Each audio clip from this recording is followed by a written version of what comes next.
Good afternoon and welcome to the Finance Ministers meeting for 2021. My name is Grant Robertson and I am New Zealand's Deputy Prime Minister and Minister of Finance. I'll open today's session with a mihi, a Māori greeting, which pays tribute to you, our guests, and welcomes you to our session. Kia ora, ngā mihi nui ki koutou katoa, e ngā rangatira e ngā hoe whā, nau mai haere mai ki tēnei hui. Ko Grant Robertson taku ingoa, ko na minita ki Pūtia ki Aotearoa, I roto o te reo Māori, te tangata whenua o Aotearoa. Tēnā koutou, tēnā koutou, tēnā koutou katoa.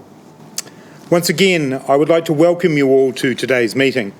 I would like to acknowledge that some of you are in very inconvenient time zones for this meeting, and I thank you very much for your attendance and for your contributions, which I'm looking forward to.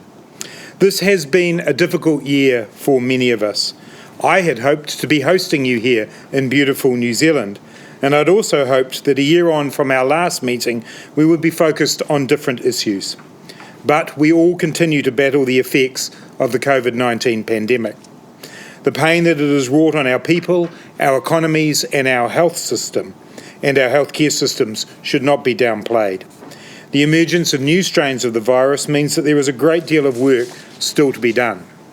But there are positive signs too. Economic activity across the region has rebounded and vaccination rates are increasing.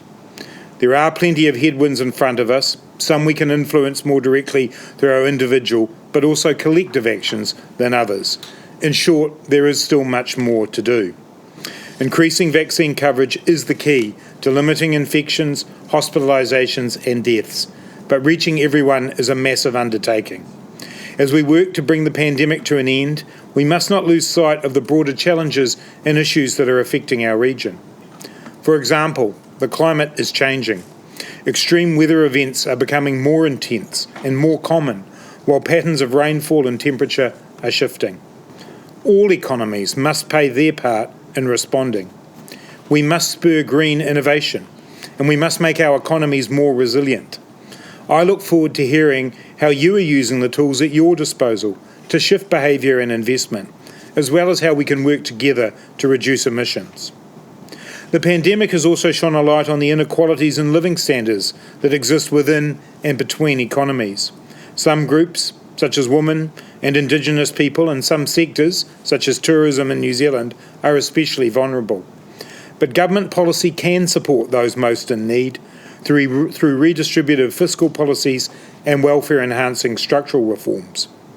Managing our economies is also a significant challenge. The pandemic has caused a rise in public debt, and demands for new spending continue to grow as we recover. More than ever, we need to use our resources effectively while implementing structural reforms to lift living standards. The public and private sectors can also work together to boost trade, employment and prosperity. That's the goal of today's meeting, to share reflections on the steps we can take to achieve a sustainable, inclusive and vibrant future. Our discussions today will build on the highly positive work that our officials have undertaken throughout this year and our own discussion at the informal Finance Ministers meeting with the APEC Business Advisory Council leaders in June. I'd like to take this opportunity to thank you and your officials for the engagement, discussion and support we have received as we have chaired in 2021.